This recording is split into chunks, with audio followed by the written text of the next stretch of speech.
Les tueurs fous de l'Ardèche et leur chef de file, le hippie Pierre Conti. Une journée sanglante à l'été 1977 qui commence aux aurores par un vol de voiture.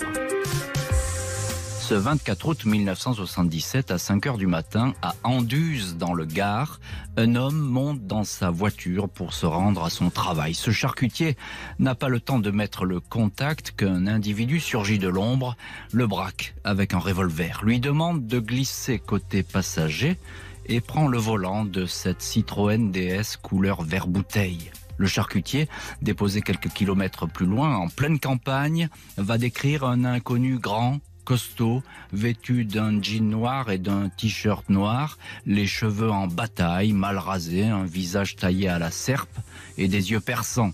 Le portrait de Pierre Conti, 30 ans, chef de file d'une communauté agricole dans l'Ardèche voisine. Conti, désormais seul au volant, prend la direction d'Alès, puis celle de la localité de Villefort, en Lozère. En chemin, il embarque deux hommes, les dénommés Jean-Philippe Mouillot et Stéphane Viau-Pécat. Mouillot prend le volant, Conti est assis côté passager, Viau-Pécat est à l'arrière.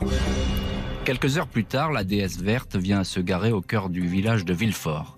Pierre Conti entre le premier dans l'agence du Crédit Agricole. Il dissimule sous sa veste un pistolet mitrailleur. Aucun client dans la petite agence dépourvu de système d'alarme. Les trois employés sont mis en joue. Ils obtempèrent, remettent l'argent que contient le coffre, très exactement 51 270 francs, environ 8 000 €. Les braqueurs n'ont pas tiré un seul coup de feu et le personnel de la banque a pu repérer leur visage. Les foulards qu'ils portent sont si mal ajustés qu'ils tombent en permanence. Après ce hold-up réussi, les malfaiteurs prennent la route, direction l'Ardèche. Ils connaissent par cœur cet entrelac de petites routes.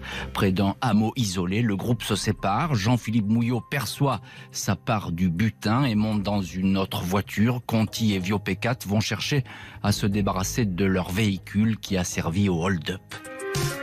La DS verte file alors à toute vitesse vers le hameau de Charus, près de Saint-André-Lachamp, où il est prévu de cacher la voiture. Un endroit désolé et abandonné, des maisons en ruine, quelques habitations occupées par des néo-ruraux, que tout le monde appelle ici des hippies, des gens de la ville qui ont tout quitté pour un idéal bucolique, cultiver la terre et élever des chèvres, loin, très loin, des contraintes et de l'autorité.